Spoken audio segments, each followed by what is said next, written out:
السلام عليكم ورحمة الله تعالى وبركاته. الحمد لله نحمده ونستعينه ونستغفره ونؤمن به ونتوكل عليه ونعوذ بالله من شرور أنفسنا ومن سيئات أعمالنا. من يهده الله فلا مضل له ومن يضلله فلا هادي له. ونشهد أن لا إله إلا الله وحده لا شريك له وأشهد أن سيدنا ونبينا ومولانا محمدا عبده ورسوله صلى الله عليه وعلى آله وأصحابه أجمعين. அளவற்ற அருளாளன் நிகரற்ற அருமையமாகிய வல்லன் அல்லாஹ்வை போற்றி புகழ்ந்தவனாக நான் ஆரம்பம் செய்கின்றேன். அருமையானவர்களே, ஜுஸு அம்மா 30வது ஜுஸுவை நாம் வெட்டி வைத்தோம். அல்லாஹ் முடியக்கூடிய தருவாயில நாம் இருக்கிறோம். குர்ஆனுடைய முழு குர்ஆனும் ஓதி முடிக்கப்படுகின்றது. இந்த அம்மா ஜுஸுல சூரா தக்வீர், இதஷ் ஷம்ஸு குவ்விரத் வ இதன் நுஜூமு கதரத், ஒரு 12 சூறாக்களை அல்லாஹ், இது இந்த சூரா இறங்கியது மக்காவில் இறக்கப்பட்டது. ஒரு 12 சூறாக்கள் உலகத்தினுடைய அழிவுக்கு முன்னாலும் உலகத்தினுடைய அழிவுக்கு பின்னாலும் நடைபெறக்கூடிய ஒரு 6 விஷயங்களை அல்லாஹ் இங்க சொல்லிக் கொண்டு வருகின்றார். இதுல ஐயி தம்பின் குத்திலத், அவள் விசாரிக்கப்படுவாள், நீ எதனால் கொலை செய்யப்பட்டாய் என்று விசாரிக்கப்படுவாள். அதுதான் அல்லாஹ் அவ்வளவுதான் சொல்லி இருக்கிறானே, ஐயி தம்பின் குத்திலத், அவள் விசாரிக்கப்படுவாள், எதனால் நீ கொலை செய்யப்பட்டாள் என்று அல்லாஹ் ஜல்ல ஷஅனுஹு ஆயத்தை வைத்திருக்கிறார். முஃபஸ்ஸிரீன்கள் எழுதுவார்கள் என்ன அப்படின்னு சொன்னா, அரபு நாட்டுல ஒரு வழமை இருந்தது. நிக்காஹ் முடிப்பதற்கு முன்னால் ஒரு ஒப்பந்தம் போடுவாங்க திருமணத்துக்கு முன்னால. இப்ப நம்ம ஒப்பந்தம் என்ன பண்ண, ஈஜாப கபூல் செய்யறோம், இந்த இவ்வளவு தொகை மகருக்கு நம்ம என்ன செய்யறோம், திருமணம் செய்துக்கிறோம் அப்படி ஒப்பந்தம் போறாங்க இல்லையா.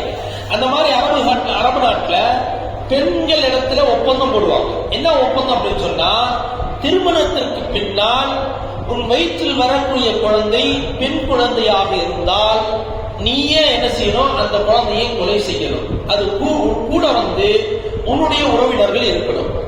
குழந்தையை கொலை செய்யணும், கூட என்ன செய்யணும், உறவினர்கள் இருக்கணும். ஒரு ஒப்பந்தம்.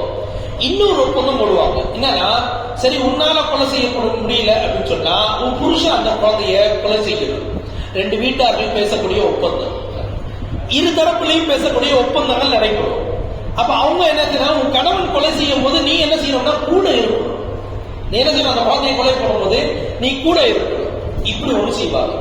இன்னொரு வகை செய்வாங்க, பெண் குழந்தை பிறந்ததற்கு பின்னால் அந்த குழந்தைய கொலை செய்ய எண்ணம் வரல அப்படின்னா உடனே என்ன செய்வாங்க, ஆடை போன்ற ஆடையை உடுத்தி ஆடையும் ஒட்டகத்தையும் மேய்க்க விட்டுருவாங்க. ஆடையும் ஒட்டகத்தை மேய்க்க விட்டுருவாங்க.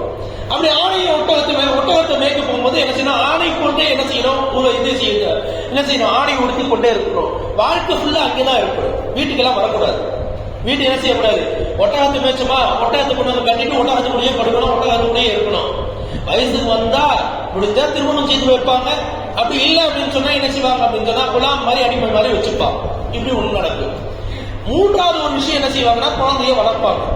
நல்லா அந்த பிள்ளை நல்லா ஒரு 6 வயசு 9 வயசு வரைக்கும் அந்த குழந்தைய நல்லா வளர்ந்ததற்கு பின்னால் என்ன செய்வாங்க அப்படின்னு சொன்னா, ஒரு நாள் என்ன செய்வாங்க, நல்லா அலங்காரம் பண்ணுவாங்க. அந்த குழந்தைய அலங்காரம் செய்து அழகாக அலங்காரம் செய்து நல்ல ஆடையை உடுத்தி அதை காட்டுக்குள்ள கூப்பிட்டு வருவாங்க. கூட்டு எங்க கிணறு இருக்குன்னு பார்ப்பாங்க.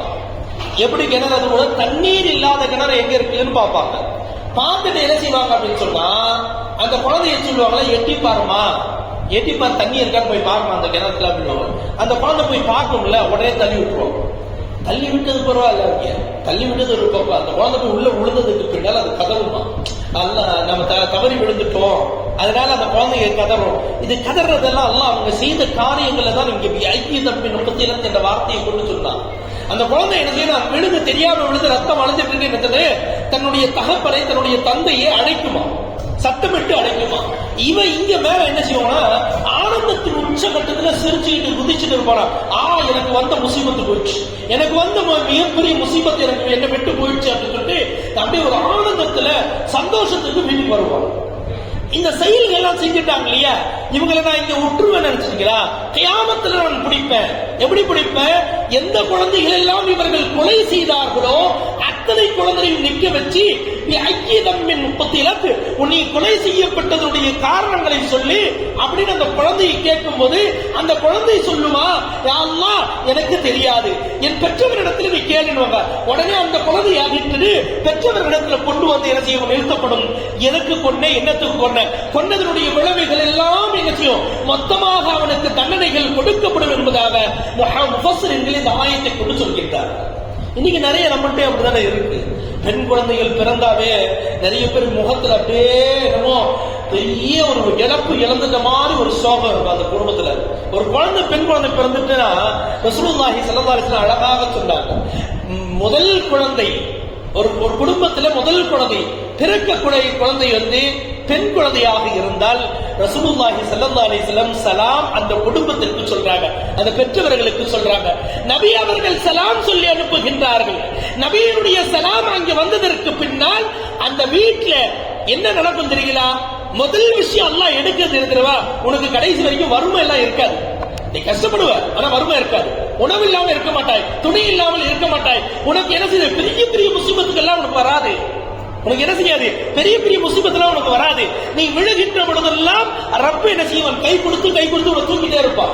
நீ எப்பப்பெல்லாம் விழுகின்றாயோ அப்பப்பெல்லாம் என்ன செய்வான், அல்லாஹ் ஜல்ல ஷானுஹு தஆலா உன்னை கை தூக்கி கூட்டி வந்து என்ன செய்வான், எதற்காக வேண்டி, நீ பெற்ற பெண் குழந்தையினால், நீ பெற்ற அந்த பெண் குழந்தையினால் அந்த பெண் குழந்தையை நீ அழகாக வளர்த்து நல்ல பெயரிட்டு அந்த குழந்தையின் மீது பாசத்தை நீ காட்டுகின்ற பொழுது ரப்புல் ஆலமீன் இவ்வளவு விசேஷங்களை அந்த குழந்தைகளுக்கு அல்லாஹ் தந்தருள்கின்றார். அருமையானவர்களே, ஒரு பெண் குழந்தை என்பது சாதாரண விஷயம் கிடையாது. அல்லாஹ்வுடைய ரஹ்மத்தே அங்கதான், பரக்கத்தே அதுதான். ஆண் குழந்தை இருக்கக்கூடிய வீட்டுல பல பிரச்சனைகள் இருக்கும், பெண் குழந்தை இருக்கக்கூடிய வீட்டுல 1000 பிரச்சனைகள் இருந்தாலும் தூக்கம் நிம்மதியாக இருக்கும். அந்த வீட்டுல தூக்கம் நிம்மதியா இருக்கும், உணவு கரெக்டா நடக்கும், எந்த பிரச்சனையும் இல்லாமல் இருக்கும். அதனாலே பெண் குழந்தை பெற்றுக்கணும், அதனாலே பெண் குழந்தை பெற்றுக்க வேண்டும். ரசூலுல்லாஹி ஸல்லல்லாஹு அலைஹி வஸல்லம் அழகாக சொன்னார்கள், அந்த சலாம் சாதாரண ஒரு சலாம் அல்ல. அந்த குழந்தைக்கு சலாம் என்பது மிக மிக உயர்ந்த அந்தஸ்தை பெறுகின்றது. இன்றைக்கு நம்மளுடைய நிலைகள் என்ன தெரியுங்களா, எல்லாமே மார்க்கத்திற்கு புறமான செயல்கள் தான் அதிகமா இருக்கு. நம்ம என்ன செய்யறோம், மார்க்கத்திற்கு புறமான செயல்கள் என்னென்ன செய்யணுமோ அத்தனை செய்யறோம். கருவிலே கழிச்சிடுறாங்க, ஸ்கேன் எடுத்து பார்த்து பெண் குழந்தை உடனே அழிக்கின்றார்கள்.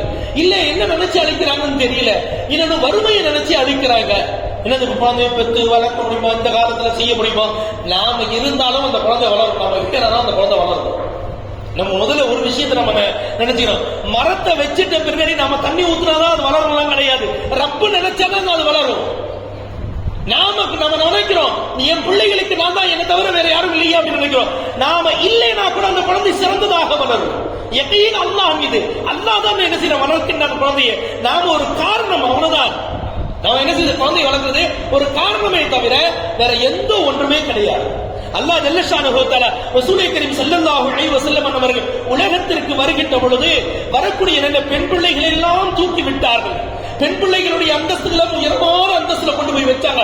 ஸல்லல்லாஹு அலைஹி வஸல்லம் இப்படியே சொன்னார்கள், 2 குழந்தைகளை பெற்று அவர்கள் நல்ல பெயர் வைத்து ஒழுக்கமான கல்வியை கற்றுக் கொடுத்து நல்ல முறையில் திருமணம் செய்யக்கூடிய பெற்றவர்களுக்கு சொர்க்கம் நிச்சயம் என்று சொன்னாங்க ஸல்லல்லாஹு அலைஹி வஸல்லம். சொர்க்கம் நிச்சயம். ஒருத்தர் இருந்து கேட்டார், யார சொல்லலாம் ஒரே ஒரு பெண் குழந்தை தான் இருக்கு, எனக்கு கிடையாது, உனக்கும் இருக்கு நாங்க ஸல்லல்லாஹு அலைஹி வஸல்லம். ஒருத்தர் இருந்து கேட்டாரு, யார சொல்லலாம் நான் ஒரு குழந்தை தான் வச்சிருக்கேன் அப்படின்னா, உனக்கும் இருக்கு, நீ என்ன உனக்கும் சொர்க்கம் இருக்கு, நல்ல முறையில வைக்கணும். நல்ல பாருங்க, ரசூலுல்லாஹி ஸல்லல்லாஹு அலைஹி வஸல்லம் பெண் பிள்ளைகள் மீது அதிகமான பாசத்தை கொண்டிருந்தார், அதிகமான பாசத்தை கொண்டிருந்தாங்க. அதனால எக்காரணத்தை கொண்டு பெண் குழந்தைகள் மீது என்ன செய்யணும், நல்ல முறையில நடத்தணும், பிள்ளைகளை ஒழுக்கத்தை கற்றுக் கொடுக்கணும், அந்த பிள்ளைகள் மீது பாசத்தை அதிகமா வைக்க வேண்டும் என்பதுதான் இந்த ஆயத்தினுடைய முடிவு. ஒரு 6 விஷயங்கள், இங்க நிறைய விஷயங்கள் என்ன சொல்லப்படுது, சொல்லிக் கொடுத்தா நேரம் இல்லை. எனவே நம்ம இந்த ஐய நம்பின் புத்திரத்திலிருந்து முடிக்கிறேன். அல்லாஹ் நம்ம எல்லாருக்குமே பெண் குழந்தை கொடுக்கணும். பெண் குழந்தையே பரக்கத்து, அந்த குழந்தையை கொண்டு அல்லாஹ் நிறைய ரஹ்மத் வச்சிருப்பான். அல்லாஹ் ஜல்ல ஷானுஹு தஆலா பெண் பிள்ளைகளை கொண்டு என்ன செய்யும், ஆனா அதே நேரத்தில் பெண் பிள்ளைகளை சரியாகவும் வளர்க்கணும். வளர்க்கிறது தவறான முறையில் வளர்த்துட்டோம் அப்படின்னு சொன்னா அந்த பாவத்தை நம்ம சுமக்க வேண்டி வந்துடும். அல்லாஹ் பாதுகாக்க வேண்டும். அல்லாஹ் ஜல்ல ஷானுஹு தஆலா சொன்னதனுடைய அமல் செய்யக்கூடிய தௌஃபீகை நமக்கு தந்தருவானாக. வாஹிதாவான அல்ஹம்துலில்லாஹி ரப்பில் ஆலமீன்.